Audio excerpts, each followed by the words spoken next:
दुख जीवन का एक अभिन्न हिस्सा है, लेकिन कई लोग इनसे उबरने का सही मार्ग नहीं जानते।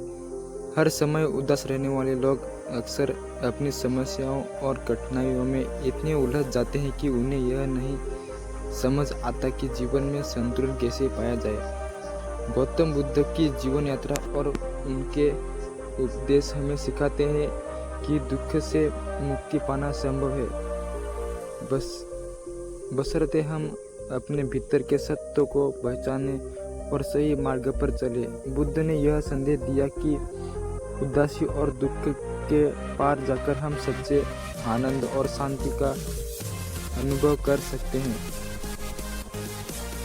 यह कहानी उन लोगों के लिए है जो हमेशा उदासी और निराश में डूबे रहते हैं। बुद्ध की यह कथा जीवन को नए दृष्टिकोण से देखने का अवसर देती है। एक छोटे से गांव में एक युवक रहता था।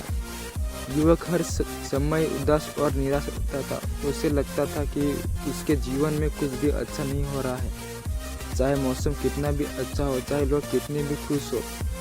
युवक हमेशा अपने मन में कोई न कोई परेशानी ढूंढ लेता था। उसका चेहरा हमेशा भारी और उसके शब्द हमेशा उदासी से भरे लगते थे।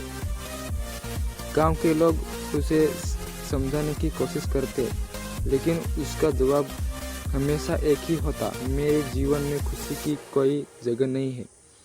युवक का परिवार भी उसकी इस उदासी से परेशान था। उसकी माँ उसे हिम्मत देती, उसके पिता उसे समझाते, लेकिन वह अपनी निराशा से बाहर नहीं निकल पाता था। उसे लगता था कि संसार में सिर्फ दुख, संघर्ष और पीड़ा ही है। एक दिन गांव में गौतम बुद्ध आए। गांव वाले उनका बहुत आदर करते थे। उन्होंने सुना था कि बुद्ध लोगों के जीवन की समस्याओं को हल करने में मदद करता है। युवक की मां ने उसे बुद्ध के पास भेजने का फैसला किया। पहले तो युवक मना करता था, लेकिन आखिरकार अपनी मां के आग्रह पर वह बुद्ध के पास गया। बुद्ध ने युवक को ध्यान से सुना और फिर से उसे एक विशेष काम दिया। उन्होंने युवक से कहा, तुम्हें गांव के हर व्यक्ति से मिलकर उनकी एक समस्या सुननी होगी, लेकिन ध्यान रहे जो व्यक्ति जीवन में कभी उदास नहीं हुआ हो, उसके पास ही तुम रुक सकते हो।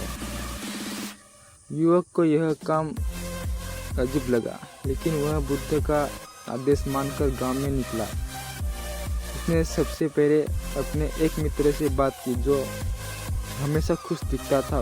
उसके मित्र ने उसे अपनी परेशानियां सुनाई, परिवार की आर्थिक तंगी, छोटी छोटी घरेलू समस्या और अपने भविष्य की चिंता। युवक को समझ आया कि उसके मित्र की मुस्कान के पीछे भी संघर्ष छिपा है। फिर युवक ने गांव के और लोगों से मिलना शुरू किया। हर एक व्यक्ति की अपनी अपनी मुश्किलें थी। किसी का स्वास्थ्य खराब था, कोई आर्थिक परेशानी से जूझ रहा था, तो किसी के परिवार में कलह थी। हर बार जब युवक किसी से मिलता, वह उसकी समस्या सुनता और चौंक जाता कि खुश दिखने वाले लोग भी अंदर से कितने उदास हो सकते हैं। दिन बीतते गए और युवक को यह समझ में आने लगा कि हर व्यक्ति के जीवन में समस्या होती है। फर्क बस इतना है कि कुछ लोग अपनी समस्याओं के बावजूद जीवन में खुश रहना चुनते हैं, जबकि कुछ लोग केवल अपने दुख पर ध्यान केंद्रित करते हैं। यह बोध होते ही युवक के मन में एक बदलाव आया।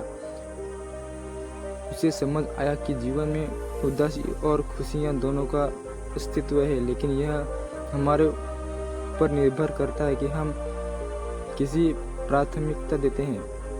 आखिरकार युवक वापस बुद्ध के पास गया और कहा, मैंने सीखा कि हर किसी के जीवन में समस्याएं हैं, लेकिन कुछ लोग उन्हें लेकर नहीं बैठते, वे आगे बढ़ते हैं। बुद्ध ने मुस्कुराते हुए कहा, यही जीवन का सत्य है। दुख और समस्याएं जीवन का हिस्सा है, लेकिन हमें यह तय करना होता है कि हम उन्हें किस तरह से देखें। तुम जितना दुख पर ध्यान दोगे उतना ही वह बढ़ेगा, लेकिन अगर तुम अपने आसपास की छोटी छोटी खुशियों पर ध्यान दोगे तो जीवन में संतुलन और शांति पाओगे। युवक ने बुद्ध की बात मानकर अपने जीवन को एक नए दृष्टिकोण से देखना शुरू किया। उसने अपनी उदासी से बाहर निकलने का प्रयास किया और धीरे धीरे उसने महसूस किया कि जीवन उतना कठिन नहीं है जितना वह समझता था। उसे केवल अपना नजरिया बदलने की आवश्यकता थी।